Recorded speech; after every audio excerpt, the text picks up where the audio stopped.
asked to speak. I wasn't supposed to speak. Rabbi Sherman was supposed to speak, and that would have been really something special. But the Mokim Shein Ish, so he looked around, there was nobody willing to do it, so he asked me to speak. So I'll speak to you. I understand this is a morning kollel? Yeah. What time do you learn? 6:30. 6:30. Wow. 6:30. A.M. Wow. So this is very close to my heart. I give a share every morning at 5:30. At 5:30 we're sitting at the table. We learn until about 6:15. And we learn twice on Shabbos for a full hour. Yeah. We used to learn Daf Yomi. We had, I did close to 3 Mesorah of Daf Yomi. My father's a kind of brother, he used to give the share. And when he got sick, before he passed away, this was about, it's 26 years now, so it's about 27 years learning that share. And yeah, so it's involved to get up early in the morning. There's nothing like it. So you probably want to know a little about Artscroll, right? Some of you might be using our Gemaras, some of you use under the table, right? Yeah, well, Yashiv used our Gemara. Yashiv used our Gemara. He was proud of it. It was always on his table. The Hebrew, he didn't read English. So you probably want to know a little bit about Artscroll and what brought us here.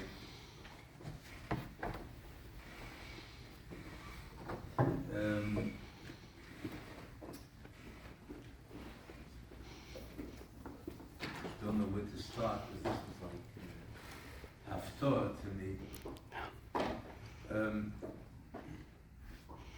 Somebody asked me, more than one person actually, asked me after Rabbi Meir. All of you heard of Rabbi Meir's lot of us probably, right? Besides that, we worked together, we were very close friends, and together, him and Yibad Chaim, myself, Rabbi Sherman, was able to be involved here in the way that we were. And people asked me, after he passed away, I wanted to come close and came over to me and said, wow, you guys must have had such siyat l'shmai. Such siyat l'shmai. And I said, what? He said, wow, such siyat l'shmai. I said, it's not true. I said, we had absolutely no siyat l'shmai. None at all. And they asked, what are you talking about? We are koifer? How do you talk? And I said, siyata d'shmaya would imply that we did anything. We did, and the Eibishter helped us. This was all the Eibishter. Possibly we helped a little bit. Possibly.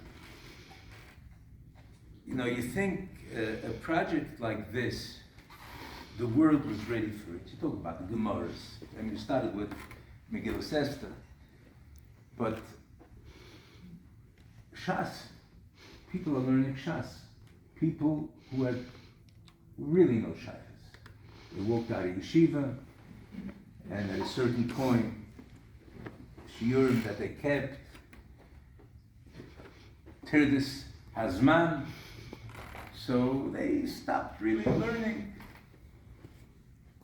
Maybe they told the wives at night, to share, hung out a little bit, came home, and they really weren't learning. And as you don't learn, it becomes harder and harder.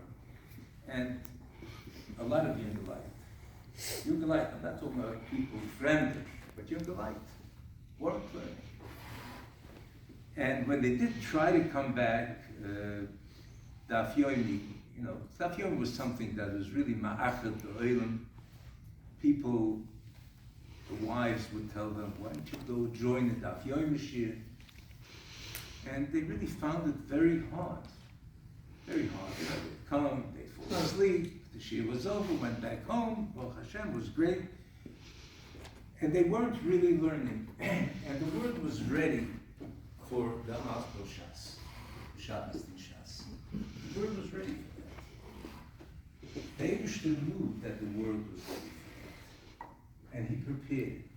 You know, we learn about the Binyan HaMishkan and the Kalim and B'Tzalel, right? So who was B'Tzalel?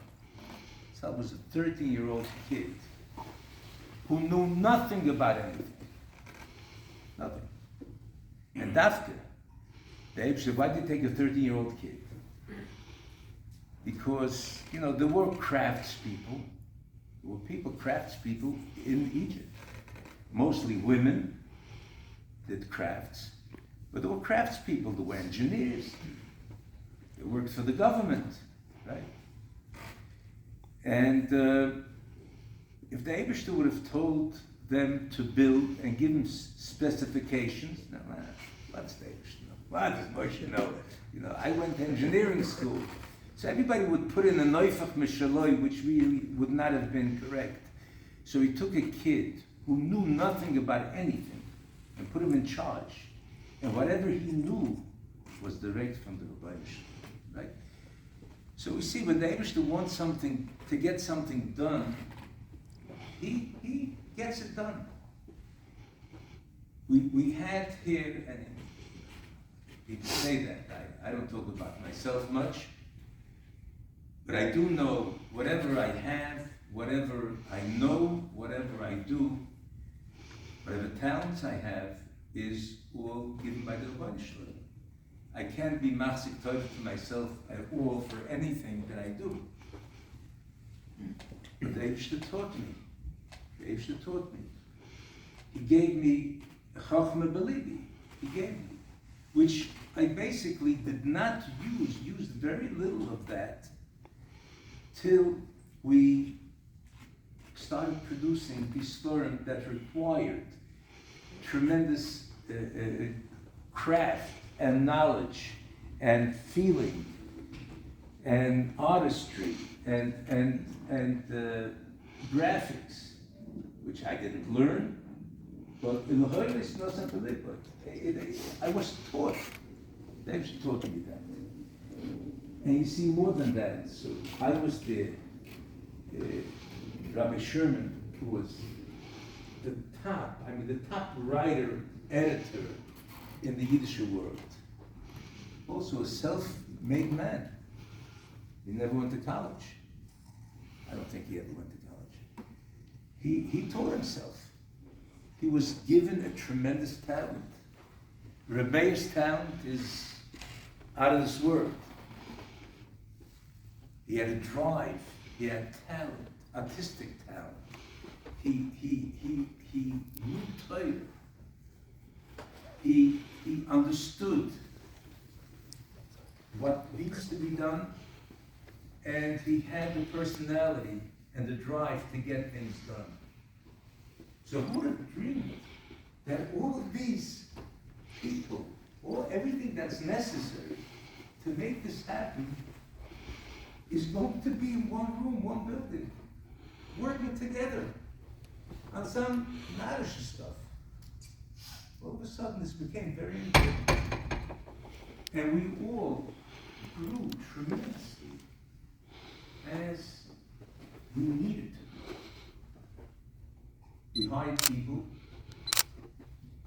didn't hire specific writers, hired Talmidei Chachamim, who knew how to write, who knew language, who were able to present, who were able to teach, and they weren't teachers. They were kollel right. And how do we choose them? We're that smart. We're able to put them into our lap. They just came in. We were blessed to make the acquaintance of the Pej Goldworm. And then he started working for us, working with us, and he taught us a mahalach in learning, in teaching. He was was a Maggid, he was a teacher. He taught us how to learn the Shtickle Gemara with Rashi. How you can't learn the Shtickle Gemara without Rashi. How to think straight. And all the Gedolim that we were working with, who worked with us, who worked for us, with us, and all the tablets were sent to us. We didn't have headhunters going out and hiring people for us. There weren't. It was sometimes we looked for additional help, and that was a process. Through that process, filtered through, sometimes we had great people, great catches. Most of the people fell by the wayside, they weren't up to it. But the Yesoidas were just put everything into the room. So how can anybody be a Masik Toivel Atzmai? No, nobody did anything. There was no Siyata D'Shmaya. That's one point that I wanted to share with you. And if we realize how this all happened, and the truth, and I'm sharing the truth with you, of how this all happened, then we realize that it's the Yad Hashem. And this is what Eibishter wants. And because this is what he wants, he made it happen. And there's a tremendous, if you have that hakara, there's a tremendous chashivas that you give to it. You give to learning. You give to learn with the Artscroll Gemara. You're learning. Shmaitza alibed hilchas. Hilchas doesn't just mean halacha. It means being medav to learn. There's one point I want to share with you. There's another point which is also a very personal, and I think everybody could apply it to their own lives and their own learning and their own Yiddishkeit. There's a saying, by the way, there was a saying Rabbi Meir used to say, people say, somebody said, don't judge a book by its cover, right? So Rabbi Meir used to say, the person who said that never sold a book in his life. Easy to say. Of course you judge a book by its cover. That's how people buy. See a nice cover, they buy the book. There's another saying, which is very prevalent now. Now is a time of askaras, right? So many moisters achesed, whether it's chesed, shoyrim, and Hatzolah, and Chaverim, and whatever else, V'chol Shmo De'izbei. And then there's moisters who are involved in learning, and then there's moisters that are involved in tshuva, right? Bala tshuva, in kiruv, tremendous moisters. And everybody is very necessary. Every one of them is very necessary and doing a great job. And that's part of, it's Avros Hayomim. That's now everything has to start falling into place. So all these things happen now. As they say, in real time, it's all happening. So there was somebody, probably more than one, probably Gedolim, who said, it's not medaf nicht oifton, right? You've heard that, medaf ton, right? Very important. Belonging. Total belonging. Now, of course, if somebody is trying to do, and he works with people, and he doesn't succeed, so of course you're going to tell him, you did yours. Don't worry, what you did will have effect in doiros later. Okay, so him you have to tell, medaf nicht oifton, medaf ton. But in the world, Olam Asiyah, where we're trying to do things,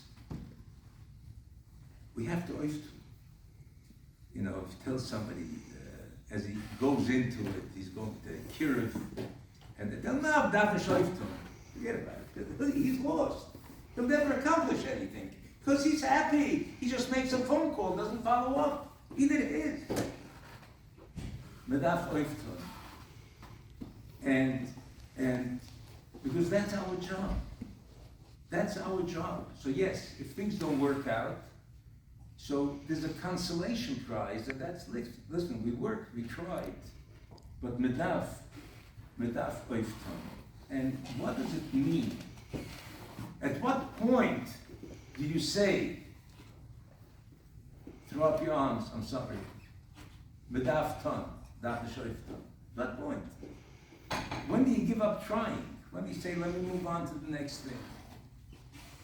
So I just want to share with you, it's really, really important. I mean, that gets to the guts of our history, of why, Baruch Hashem, we were so successful in whatever we touched. One thing is, yeah, they used to put us in. But what do you do? We're given, Oisha is given money. Right? The Eibshter gives Oisha money. For what purpose? I don't know. Part of it's to do tzedakah, right?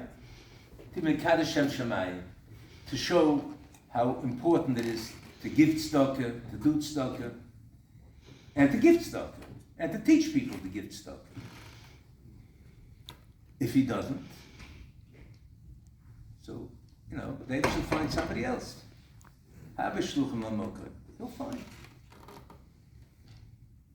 We, many times, we said, Mesorah.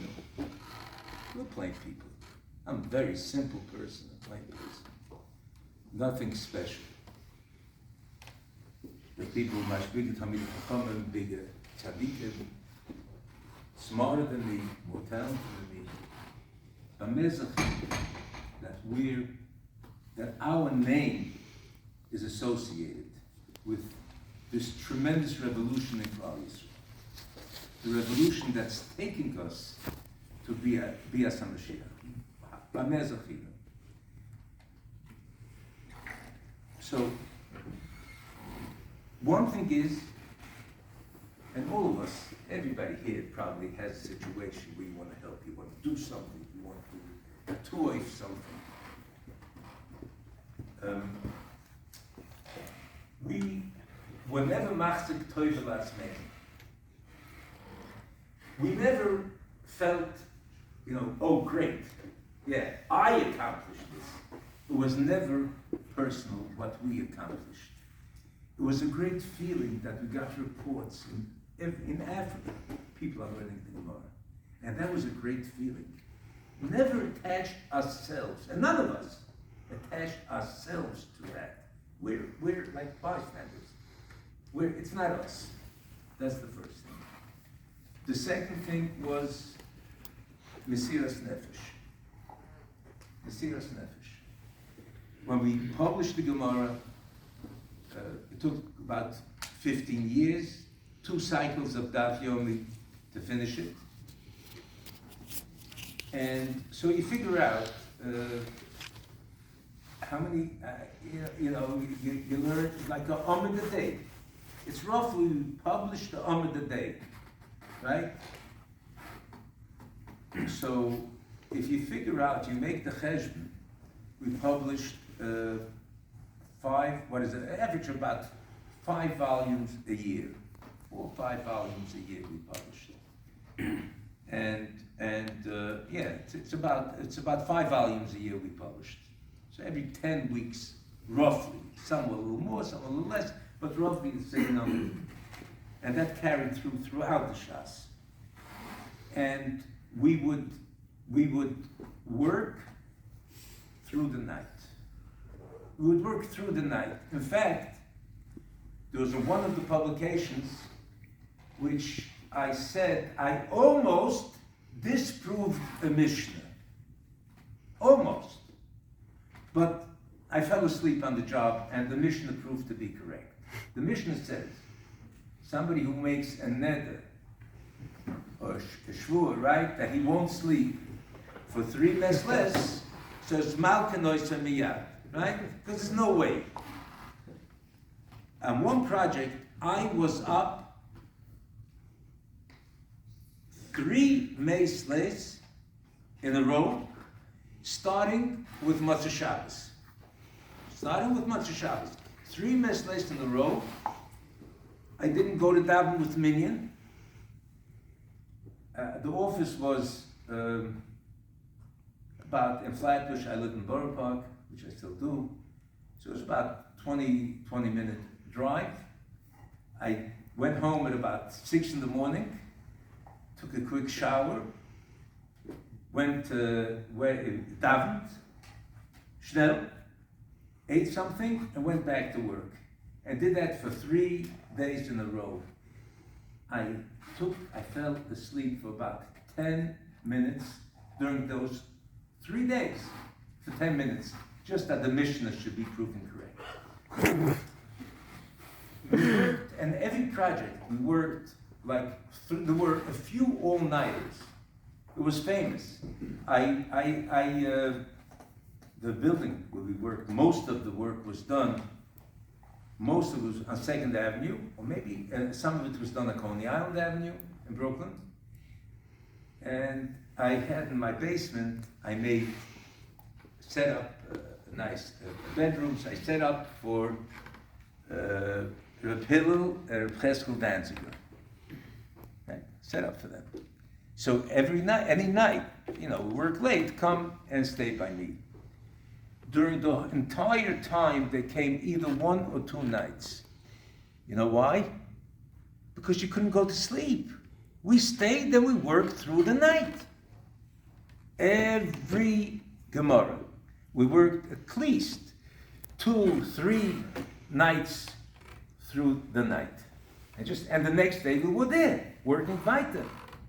Came Motzei Shabbos. People came in from Lakewood.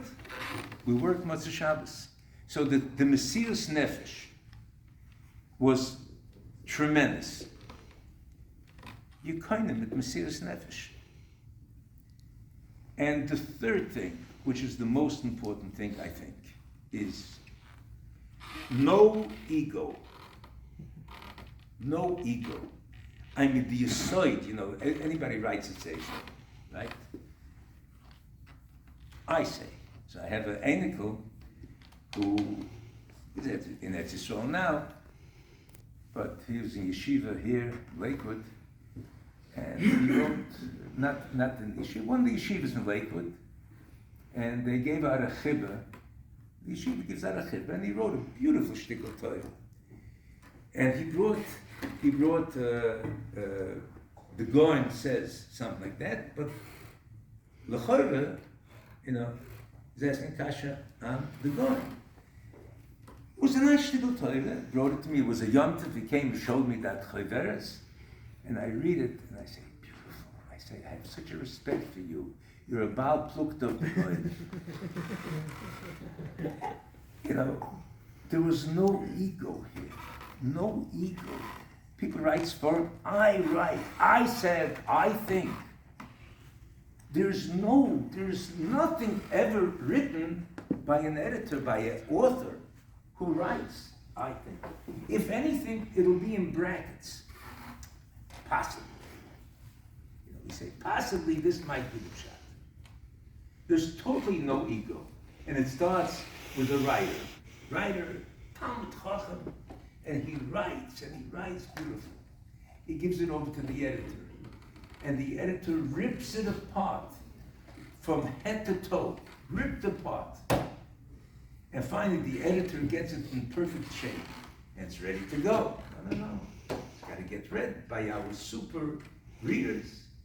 Reb Herschel's Kollel Ohr Mevakshei, Rabbi Melinowitz's Kollel Ohr Mevakshei, and Lahav L'chaim, Rav Shor. We also had Rabbi Marcus and Rabbi Zeraven. We had tremendous Talmidei Chachamim who read it and now start ripping that apart. So by the time it was finished, if anybody had any ego, he was deflated. Nothing left.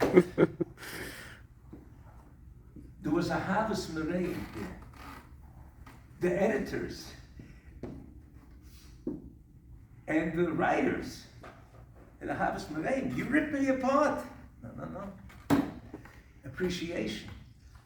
So if you have these Yesodis, maybe that's why we were Zoicha to be in this situation.